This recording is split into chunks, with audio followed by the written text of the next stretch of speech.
Hey, good morning, everyone. So good to see you all present here, and people came from long distance from CMI and other places, and there are people online. Our first speaker is there, and other people are also there.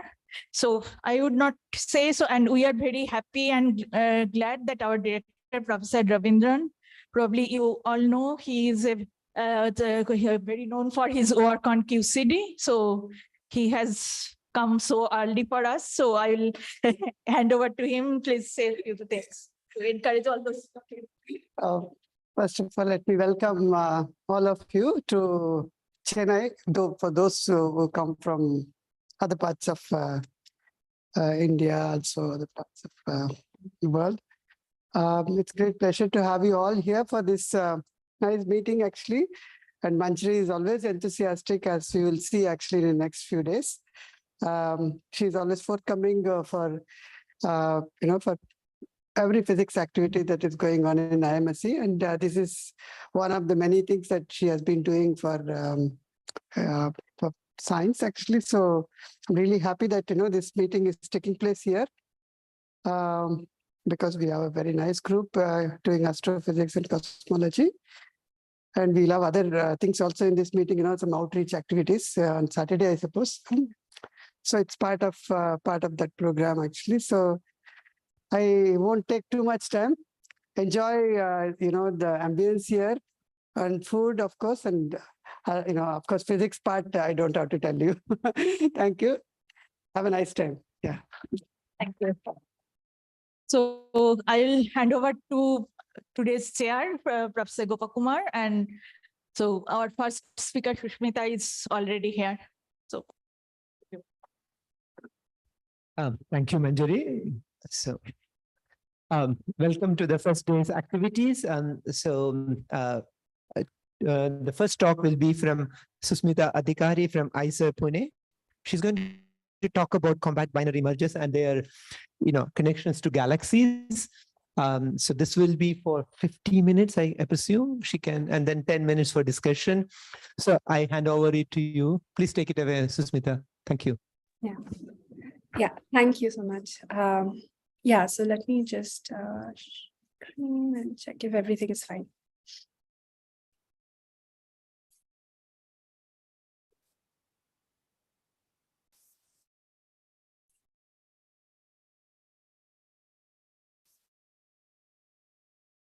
Hi, can everyone see my screen? Yes.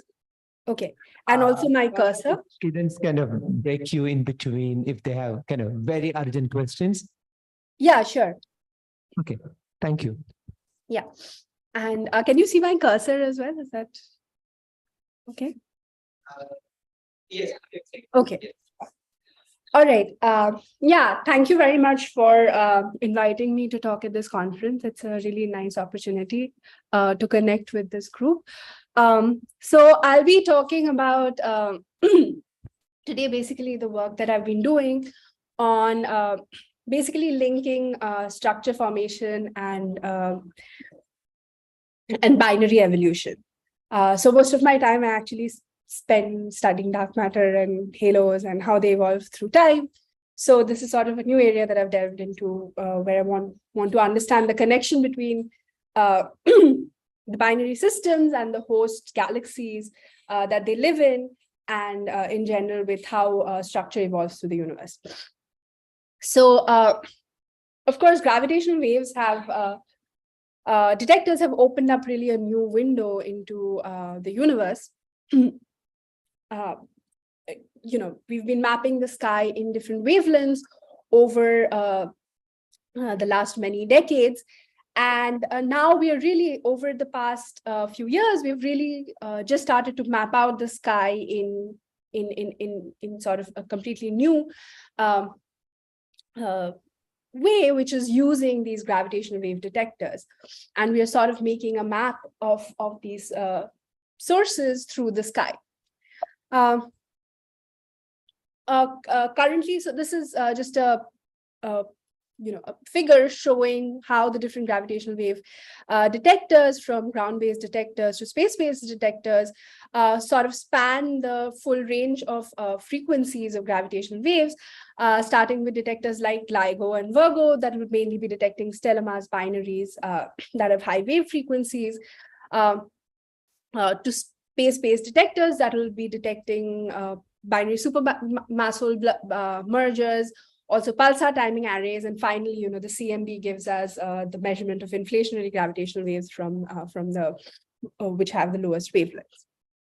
So, with the advent of LIGO Virgo, at least, we've basically been building up our senses of these binary systems, particularly black holes, or black hole neutron stars, or neutron star mergers, and over the different runs of the LIGO Virgo detector, we've basically collected this whole census of objects that are really exciting and are helping us learn about some of the most exquisite, exotic physics in the universe, in some sense.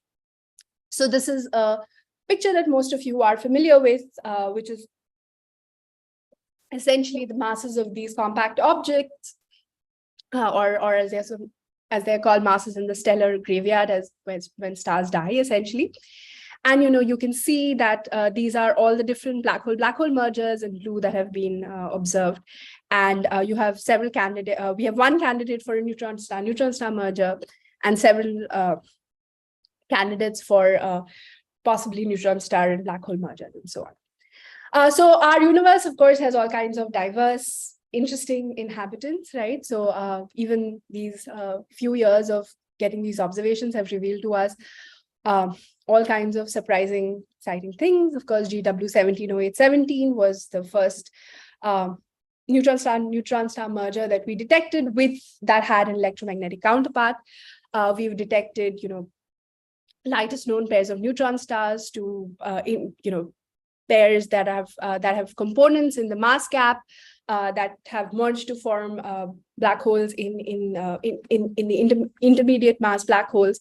So essentially, we are really learning a wealth of information, a lot of which has also, in some sense, surprised us in many ways.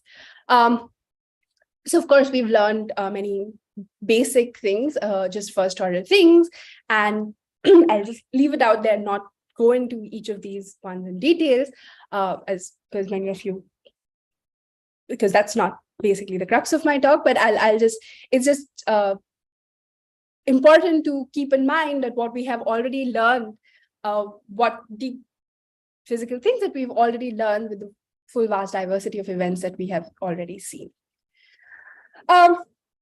So these binary systems that we are detecting, essentially we think, at least particularly for the neutron star mergers, we expect them to the first order, at least we expect them to follow, if we think that these neutron star systems are, or these black hole systems are forming out of stars, we expect them to essentially follow the evolution of stars in the universe, right? So the evolution of the stellar population and how star formation has grown throughout the history of the universe, starting from, say, the deionization era to today, where we are here, right?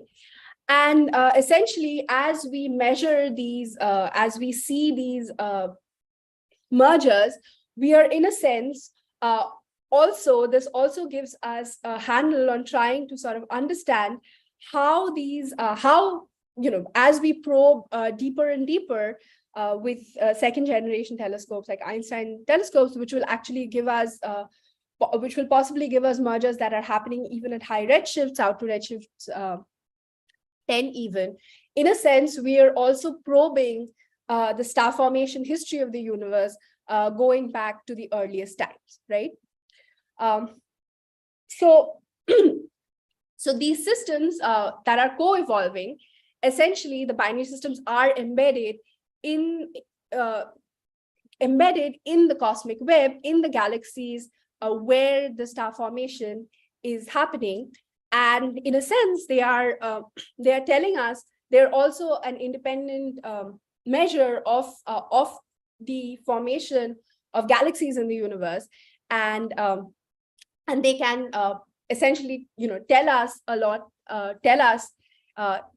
in an independent way about how cosmic structure grew in the universe. So, of course, from the point of view of cosmology, there's been a lot of excitement, particularly because because some of these, because if you have an electromagnetic counterpart to some of these events, it gives you, it acts as a standard siren and lets you measure, say, the Hubble constant and cosmic expansion.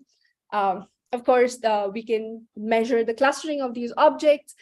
We can try to understand how, what kind of biases these objects have, and whether they are biased traces of dark matter, what are the biases of their host galaxies, and so on. And we can do all kinds of things that will help us basically constrain cosmology in an independent way from the way that we, not completely independent in some sense, but in a way that is independent from what we are usually doing. And their cross connections will be very interesting to see going ahead in the future.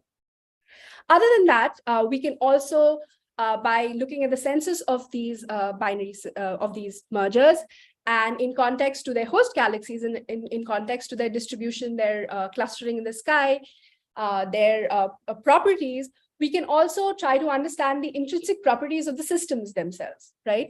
The intrinsic properties of the mergers, how do they form?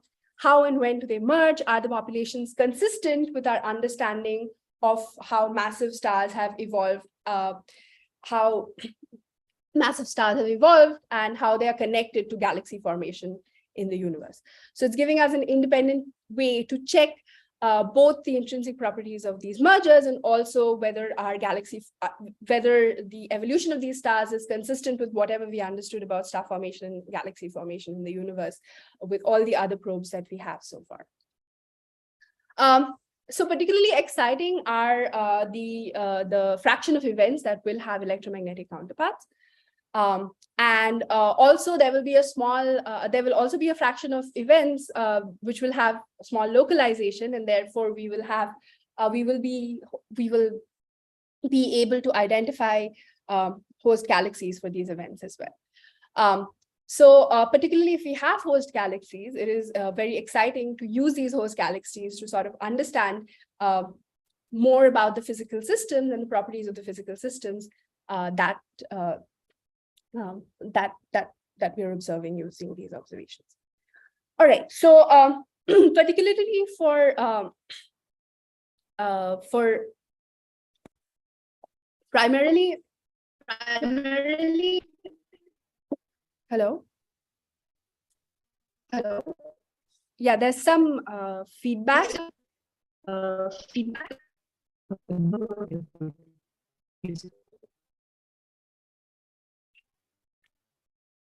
Hello, I can hear myself. Okay.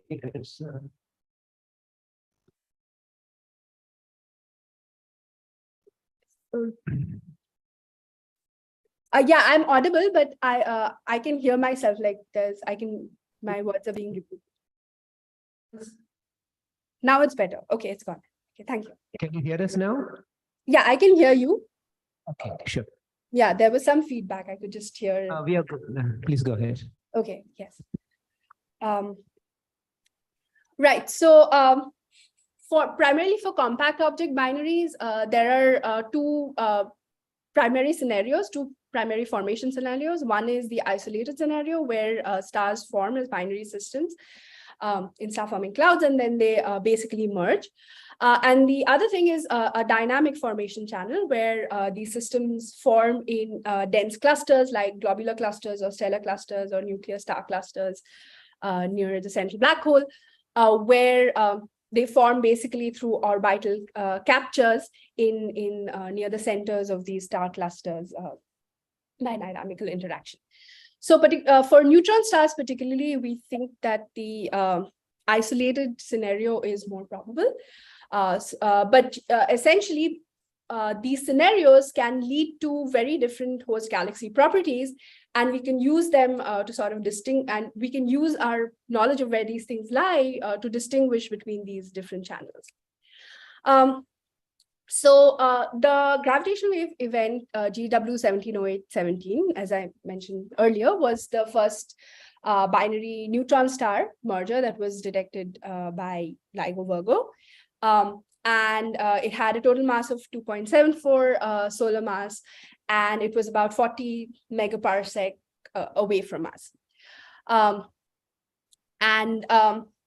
Because of the exclusive localization, we could, and also because it was a neutron star merger, we observed it essentially in all across the electromagnetic spectrum. It was followed by a short GRB about 1.7, about 2 seconds after the actual gravitational wave signal. And for the first time, we could actually glimpse into the host galaxy of this neutron star merger. So the host, this particular event happened in this galaxy called NGC 4993. So this is just a picture of the galaxy, and the square over here is where the event was localized, where the GRB was seen from. So what are the properties of this particular galaxy? So NGC 4993 is a galaxy which has a stellar mass of about 10 to the 11 solar masses. So our own galaxy, for context, our own galaxy, the Milky Way, has a stellar mass of about 10 to the 10 solar masses. So this is a pretty massive galaxy. It has a very low star formation rate. And also we learned that this particular galaxy might be associated with a larger group of galaxies. So it might be bound to a larger group of galaxies. And in general, this was sort of an elliptical shell galaxy. We also know some other things, like the event actually happened in one of these shell-like structures. So all of these things tell us something, basically give us information about the host galaxy of the system when the binary merged, right? So this is the state of the system essentially when the actual merger took place. So a lot of my work has been trying to understand how to connect the entire timeline of a binary's merger from its formation to the eventual merger to the evolution of the galaxy within which it lies.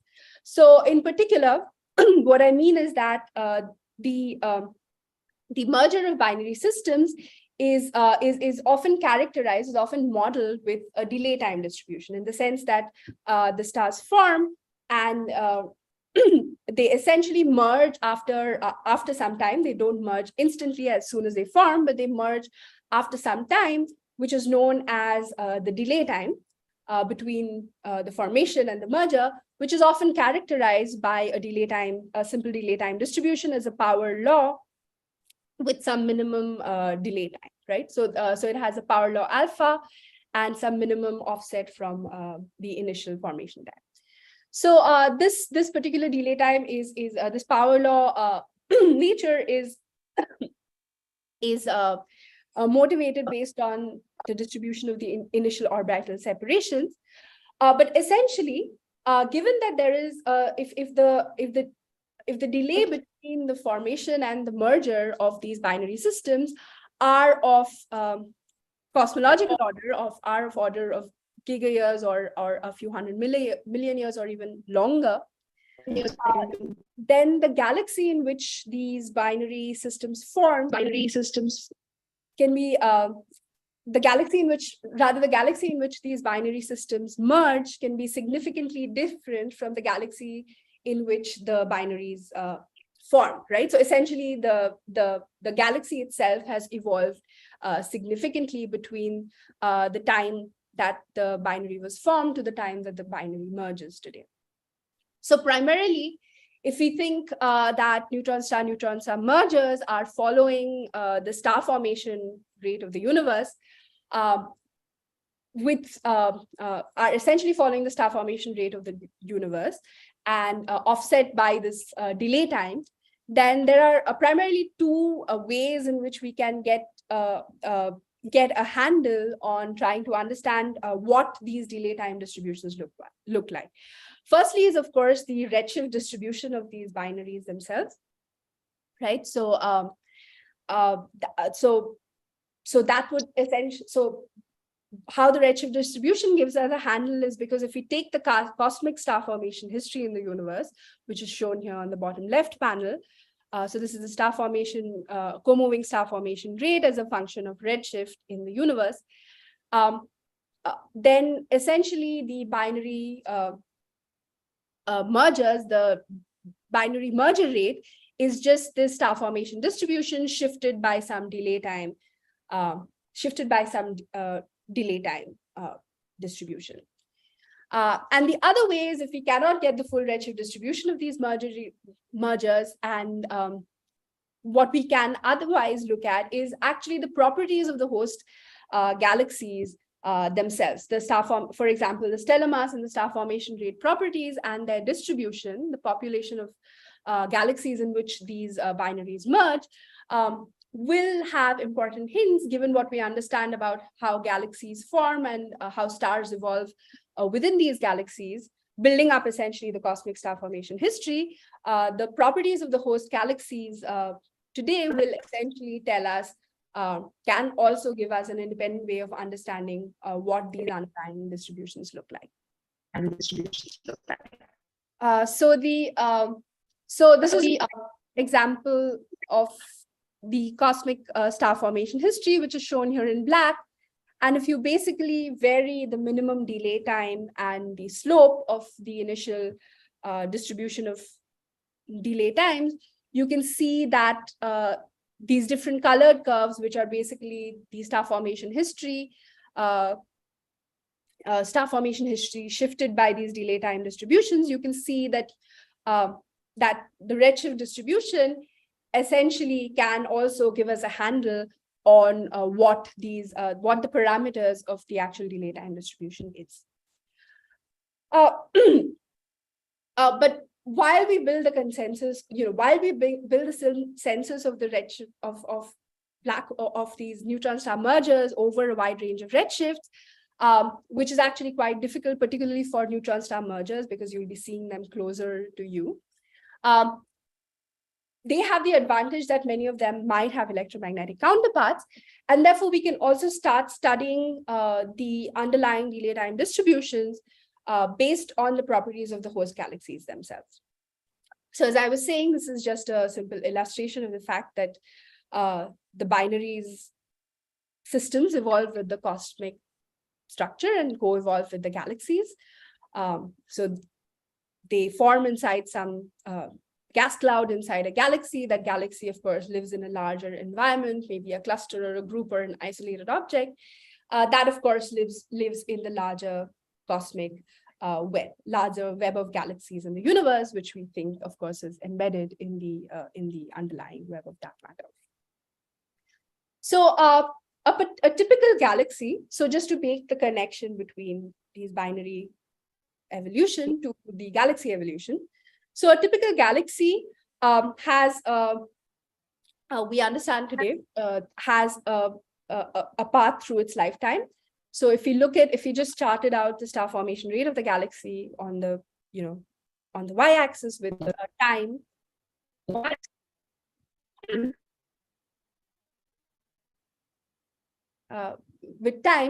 we see that a galaxy starts off being blue, spiral, and star forming. It eventually, with time, its star formation rate grows until it basically some feedback processes like AGN quenching or environmental processes will eventually quench its star formation rate, and then eventually it will the star formation rate falls off as a function of time. Right.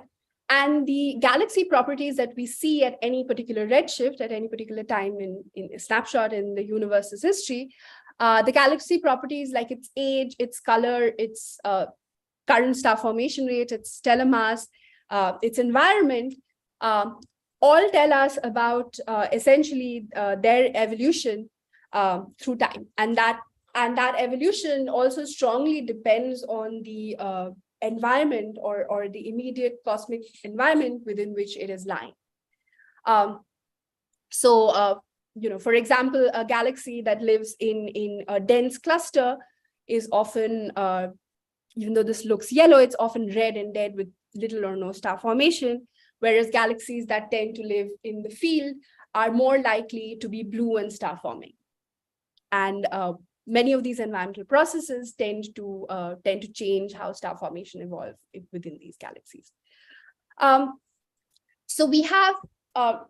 if you think of the star formation history of a galaxy, or even if you just take the full star formation history of the universe, which is happening inside of galaxies. So here we have, for example, the star formation history of the universe, and on the right panel we have the delay time distribution. So this is this is age of the universe. So this is today, and this is early times. So this is the sorry. Okay.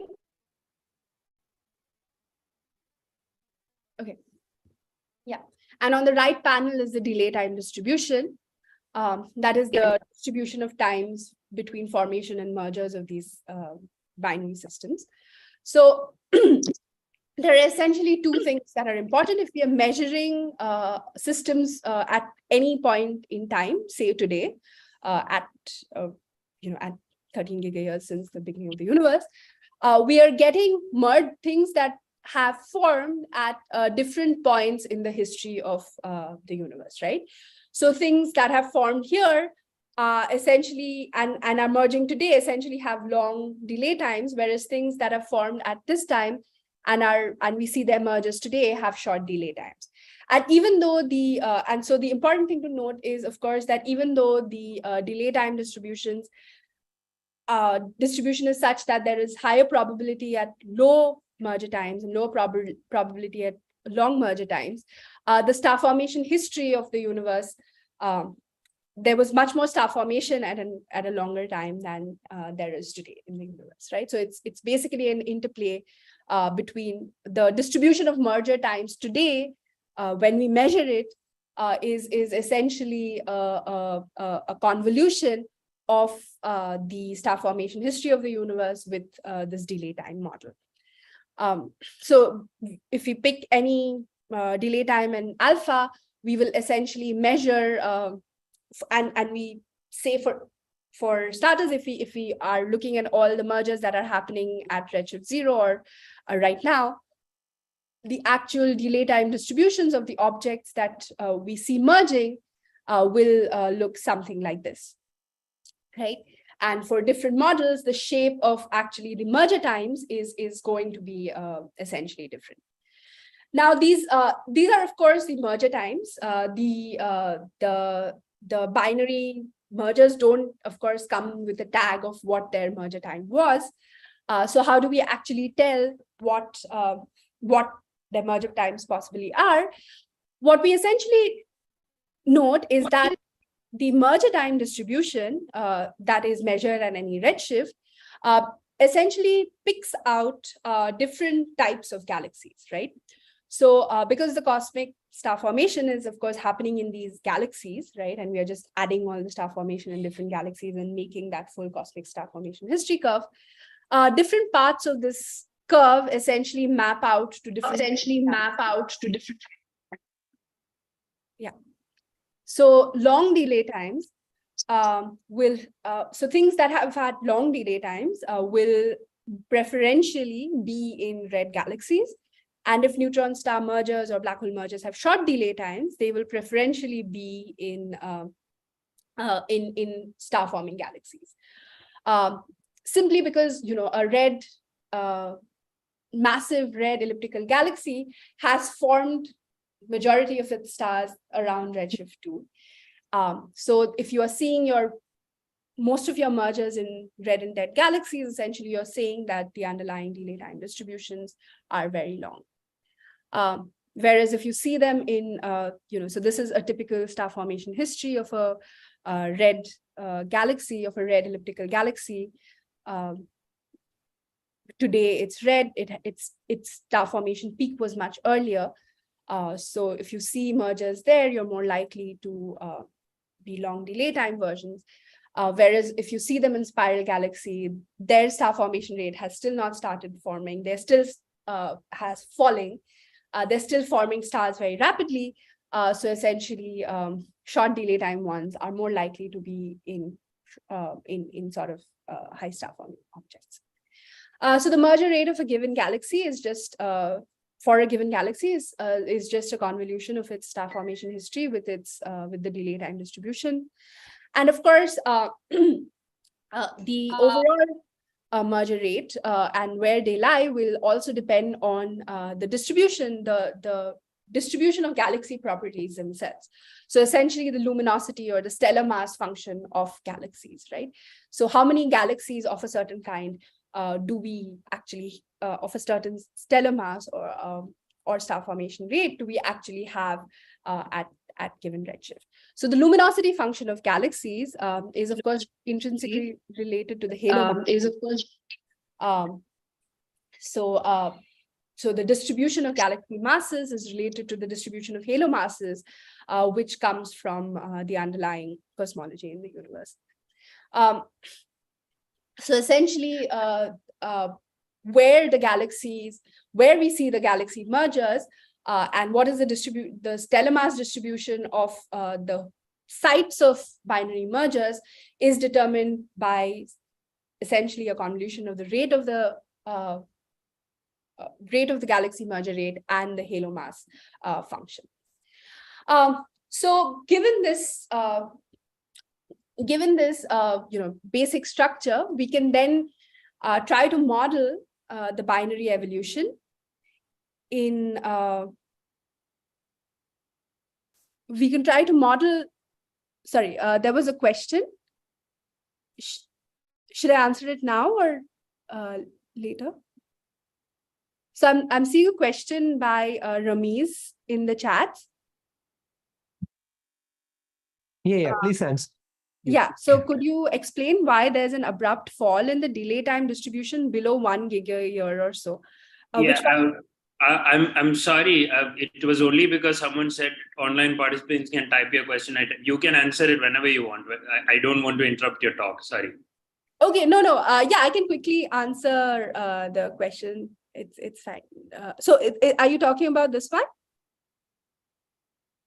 Yes. Yeah, so it's not an abrupt, it's a particular model. So the model is parameterized by a minimum delay time and a power law fall off. So this is just the minimum delay time. So if you change that, it'll be, there's no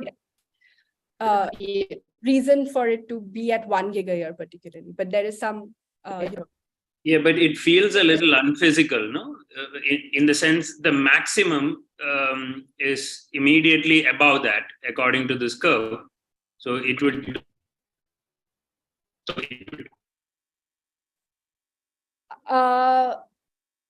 So this just comes from, right? So this power law fall off essentially just comes from how what the orbital separations are of galaxy of binaries when they form.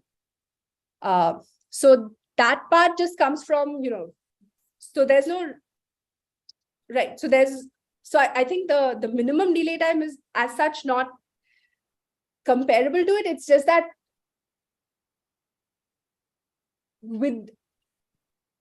right. So is there a reason why?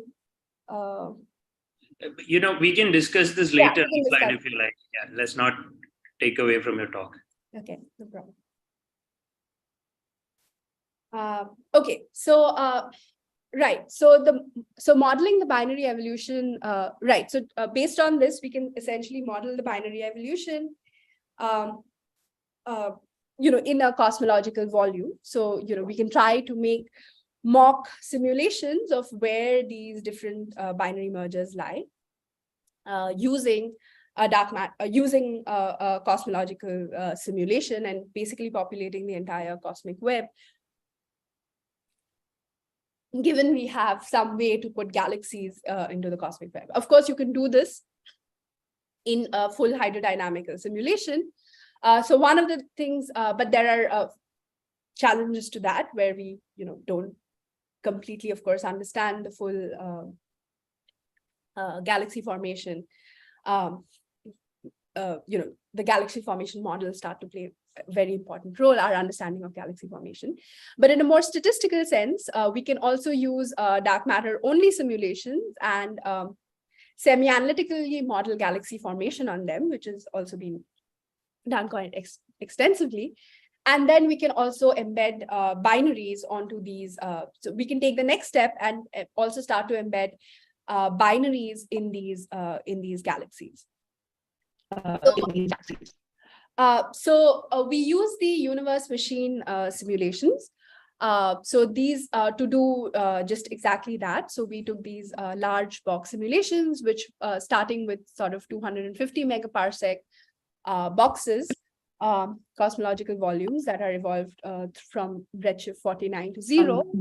And these simulations essentially populate a dark matter only simulation with galaxies.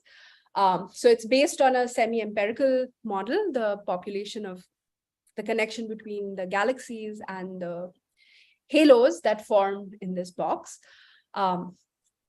is based on a semi-empirical model that basically parameterizes, the correlation between the star formation rate of a galaxy and the mass accretion rate of the parent dark matter halo.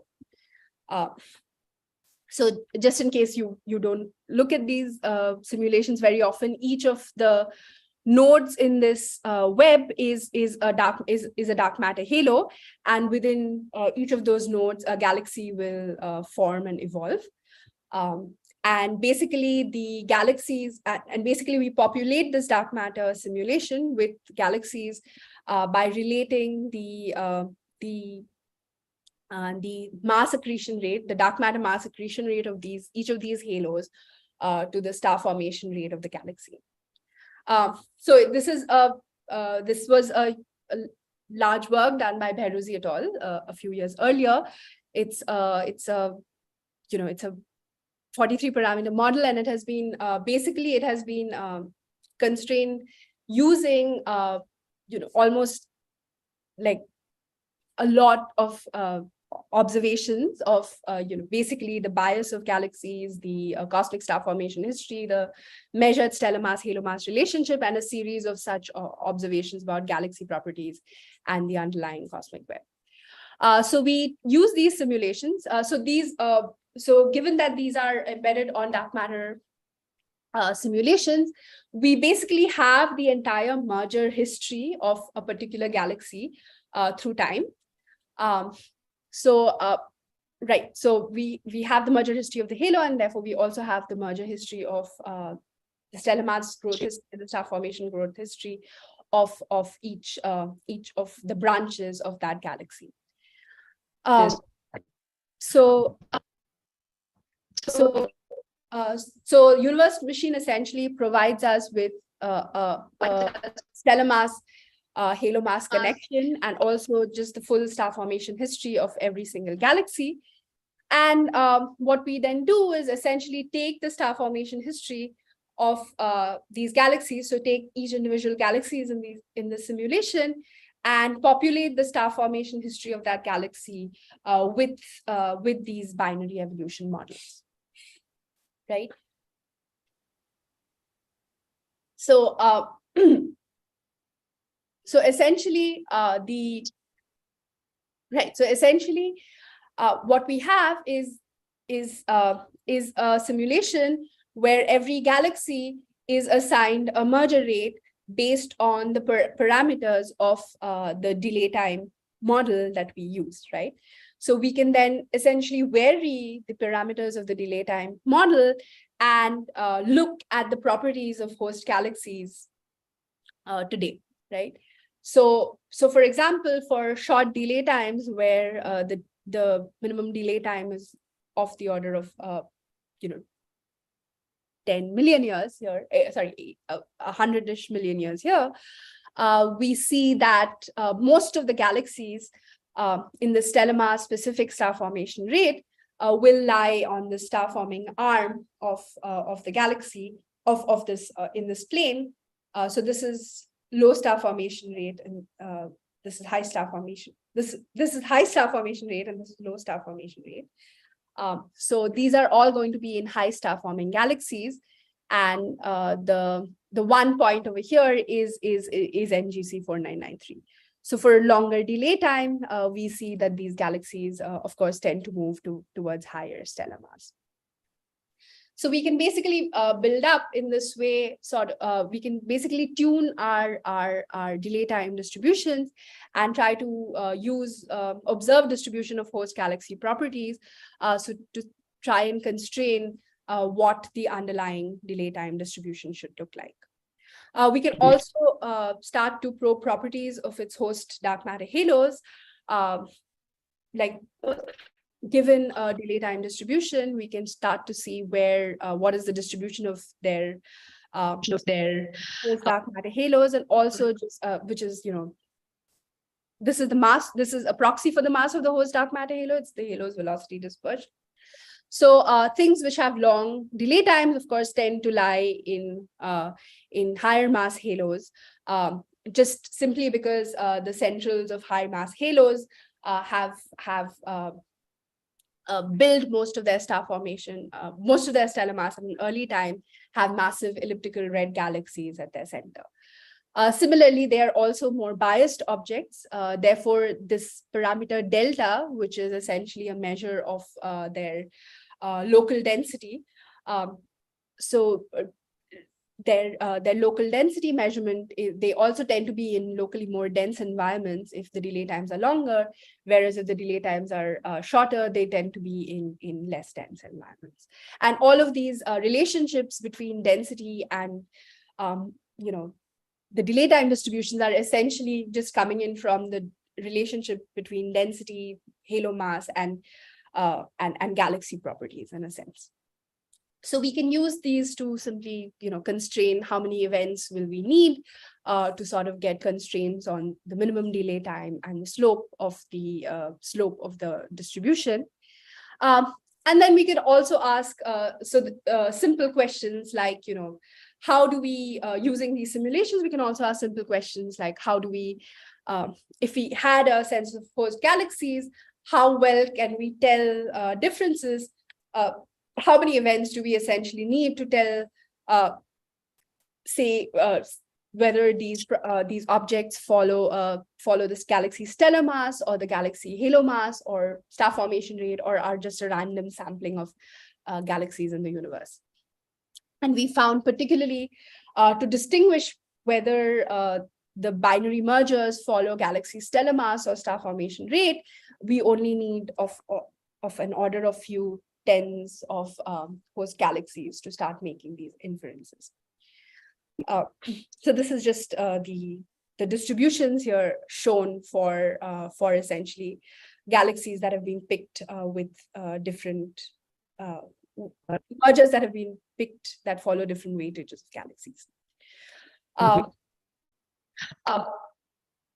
So just reiterating, just the overall distribution in the universe of things that live in that if mergers have short delay times versus they have long delay times, the overall distribution in the universe will look significantly different, right? So these long delay times will be much more clustered and more likely to be in high stellar mass, massive halos, and denser environments, whereas shorter delay times will closely follow star formation rate and will be much more diffuse in the universe. So in the view of time, I'll just move on to the last part, where we've been looking at, the earlier part was sort of based on NGC 4993, but was mostly a theoretical modeling to incorporate these in simulations and use them as mock catalogs of binary mergers. But recently, we've also been using actual data from short GRBs. So short GRBs, NGC 4993 was the first actual event which directly linked a neutron star merger to a short GRB.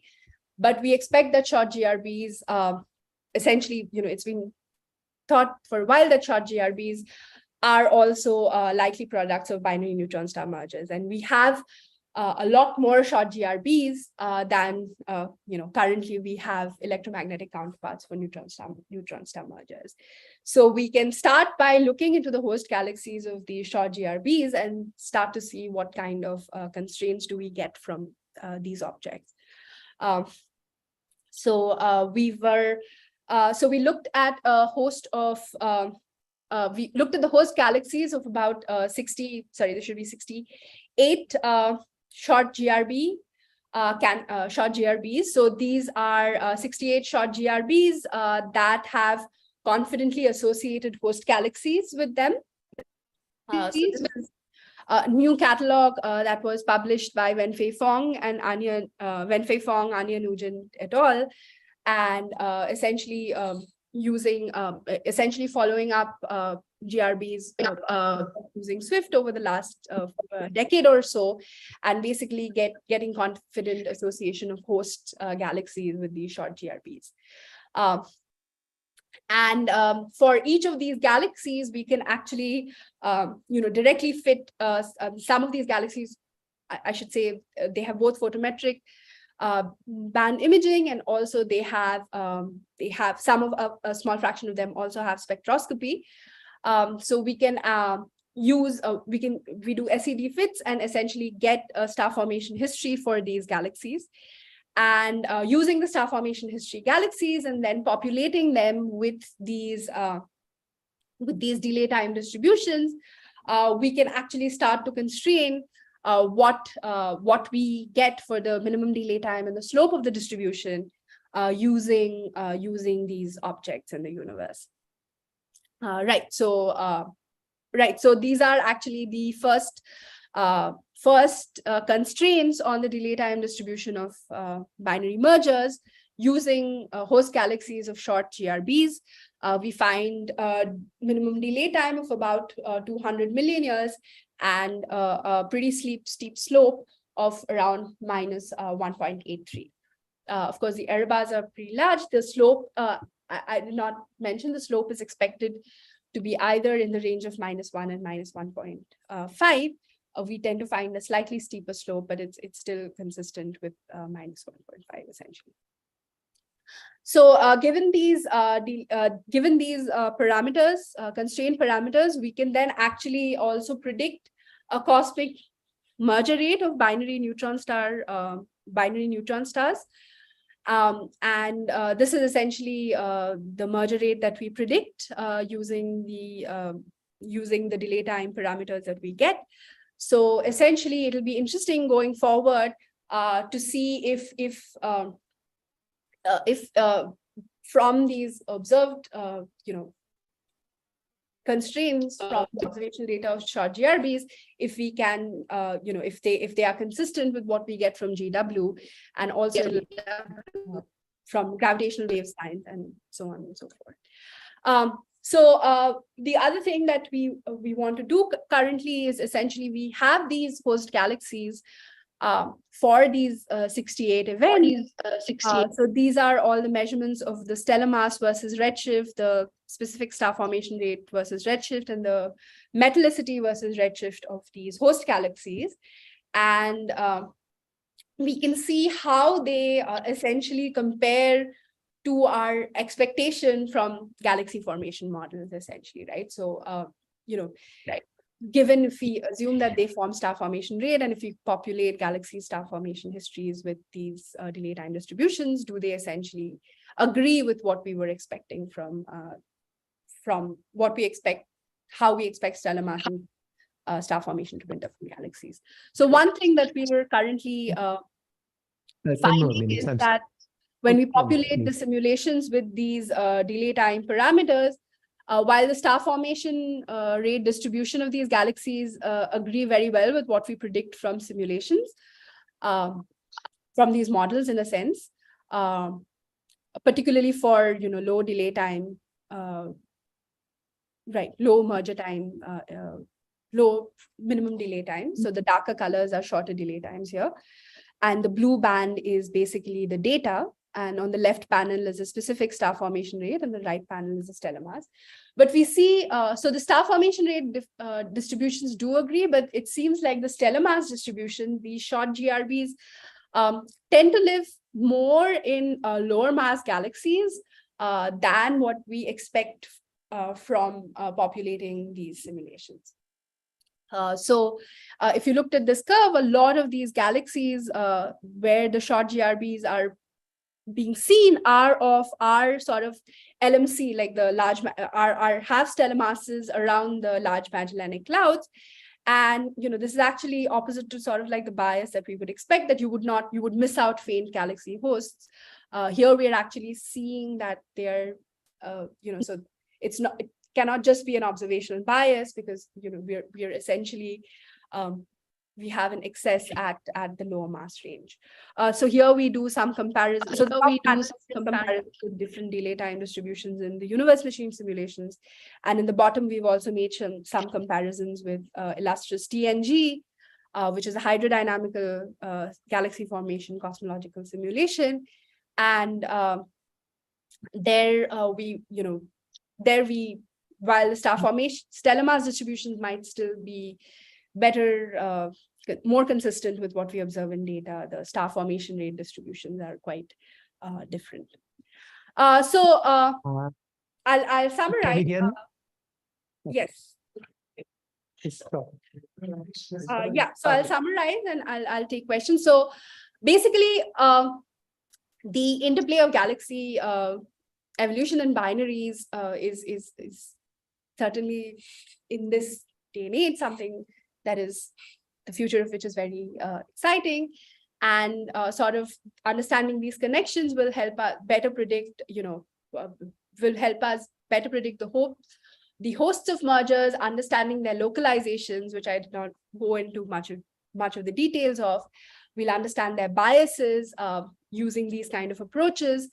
And essentially, we can understand different formation channels, and also it'll tell us about what, it will also help us reinforce or, recheck our understanding of what is the connection between galaxy evolution and, whether we understand galaxy formation itself well enough, and if it's consistent with what we are learning from these binary merger distributions.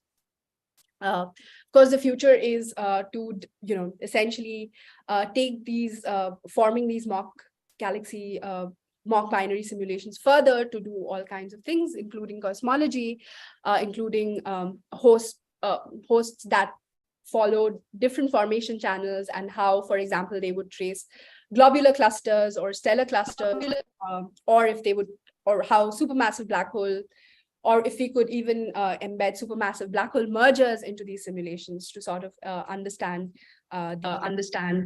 these objects and so on. So with this, I'll end, and I'll take any questions that you have. Thank you. Thank you very much.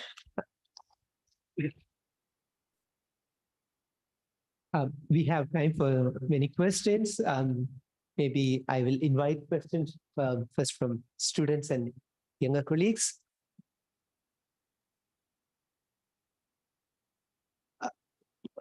Go ahead, please.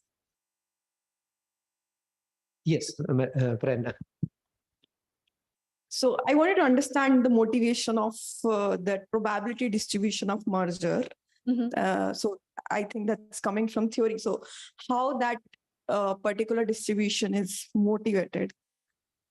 Why do we assume such a distribution? Right. So I think, right. So basically, if you look at the distribution of, right. So it essentially, the power law distribution that you get is coming from the distribution of orbital separations in which binary systems form. So then, given just the separation, which has been actually modeled from simulations, if you look at the separations, and then if you just convert it using sort of a Kepler's law evaluation to a distribution of times, you get the power law distribution in time, right? Now, the minimum delay time is essentially, I think and if there's some people who work on star formation simulations, they'll probably be able to add to this and correct me if I'm wrong. So the minimum delay time also comes from the fact that it is actually not completely clear if black holes will, or for example, black holes or neutron stars will merge at all in the So that is why there is a minimum delay time that is essentially set, sort of forms like a barrier between that, say you can extend that to whatever value that you want if you at all see a presence of not having mergers that are shorter than some delay time in the first place, right? So that's essentially where it comes from. Yeah. Thanks. Yeah. And yeah, anyone who's closer to star formation simulations or who thinks about this more, please feel free to add to that. Yeah, that was a really great talk. That was such a nice overview. I just have a question about the delay time distribution. Like we have some constraints on it for neutron star binaries, at least from measurements of, double neutron star systems in our own galaxy. So like for 20 of them, we the merger timescales and their sort of approximate ages. Is that, have you looked at, or has anyone looked at whether these delay time distributions are kind of consistent with like what we see for double neutron stars in our own galaxy? Yes. So for the short GRB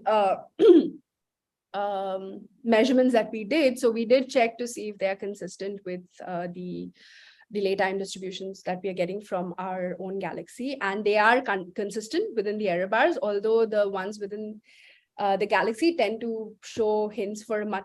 Actually, the minimum delay time is probably of the order of a few, is sort of closer to around 50-ish or 10 to 50-ish million year, whereas we are getting something a little longer.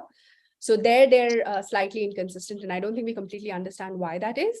But the slopes are essentially consistent, I would say.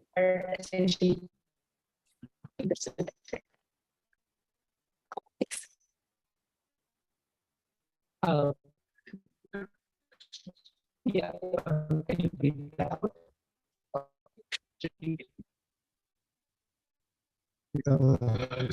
Questions by BCJ asks, how does formation by merger in hierarchical structure formation factor into delay time distributions? Hi, Pratik, I couldn't hear the first part of your question. So it's there on chat also. So BCJ asks, how does Yeah, star formation triggered by galaxy? Pratik, I can ask because I think your voice is breaking. So maybe I can ask. So, hi Sushmita, it is Bhalchandra Joshi here. So I was just wondering that how does the star formation, which is not in an isolated galaxy, but star formation triggered during a galaxy merger, affect the delay time distribution estimation in your method? Right. So, so in the simulations where we have the full merger history of a galaxy, so how this will be tracked is essentially if two galaxies merge, right? So for a short span of time, the mass accretion history of the halo will also spike, right? So that will lead to a spike in the star formation rate of the galaxy. So that will essentially be captured in the star formation history of the galaxy as, a local increase. And we are basically, in a sense, populating the number of binary systems proportional to the star formation rate for a galaxy at a given time. So that should be taken into account. Of course, the galaxy formation model itself there might be some small things that we need correct for, but it is going to be taken into account as a sort of a peak in the star formation history, localized peak in the star formation history during a merger. Yeah. Okay, thanks. Yeah. Yeah, question.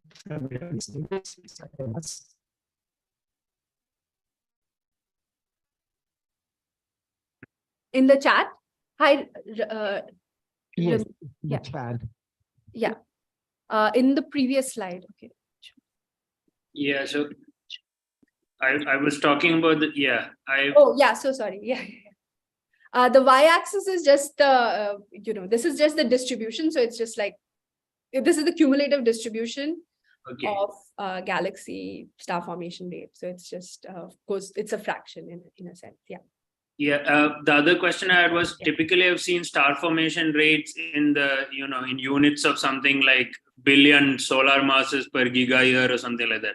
What is the unit here? Because if you're taking logs, I'm assuming you've taken some kind of. Yeah. So there's the unit here is basically solar masses. This is actually number per year because it's specific star formation rate. So it's divided out by the galaxy's stellar mass as well. Okay, thank you. Yeah. If there are no other questions, I have a bunch of questions. So this is about this very interesting estimate of the delay time to be around 200 million years based on short hard gamma ray bursts. This is very impressive. But if you are going to make such estimate, isn't it there's a problem, right? We know that 817 was the fluence was like 1,000 times smaller than the short hard gamma ray bursts that we typically see. I see. Therefore, so did you guys actually put in that? This is a very unique event compared to what we generally see as a. I don't think we. No, I don't think we took info. So NGC 4993 is a part of like GW 1780. 817 is a part of the analysis, but we actually did not include information about the fluence of the short gamma ray burst itself. In that sense, we did not factor in the. Yeah, we didn't. In that sense, we have not factored in that the fact that short GRB, that particular short GRB was very different. I was not aware of that somehow, that it's very different in that sense as well. Okay, no, not a problem. Yeah, but so, that's it's just a follow-up of Moira. This is about, I thought you had a slide about the predicted, BNS merger rate based on that. And Moira was kind of asking how it kind of is consistent with what we know from the double neutron star binaries that's expected to merge, as you correctly pointed out, something like 50 million years or so. Yeah. Right. So that has definitely something to do with the metallicity, sort of related to now star formation and all that. So you should be able to kind of get away with, even there are not within the error bars, you should be able to get away from that, right? In the sense that because, so you're saying that the ones that we are seeing in our galaxy are in a sort of high metallicity environment. Right. So there we would expect a different, yes, I off the top of my head, I don't see why that would make the delay times shorter. But yeah, I would have to think about how that is actually connected to the. We can. It might be that I'm not sure exactly what the connection, but it might be related to that as well. Yeah. So it would be useful to see sort of how the delay time changes as a function of different galaxy properties. That would be. Yes, because you kind of mentioned that if you identify 10 host galaxies, that can essentially tell you, about kind of the straight, the way you are bringing in, right? The halo mass kind of accumulation, right? That's what goes into the star formation rate and all that, right? So, I just following up one. So if some of these events are occurring in, say, the active galactic nuclei has been proposed, right?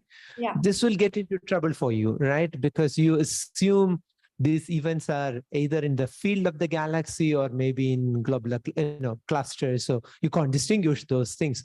Yeah. But that for the AGN will be very different. So that So that is actually a very sort of like an extension.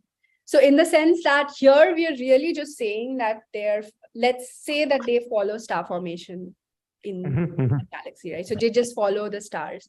But you can, right, so you can use sort of, you can use a completely different model, particularly based on simulations or some analytical HODs or something that you have, to say that what is the properties, the current properties of galaxies that live in AGNs, for example. And you could then try to see if the distribution of galaxies are the different distribution of host galaxies of AGNs, and you can try to see how consistent they are. So yeah, so that's sort of like, here we assume star formation, history, evolution, but you can make those comparisons also in a similar way, sort of understanding how AGNs live, what kind of galaxies AGNs populate. Yeah.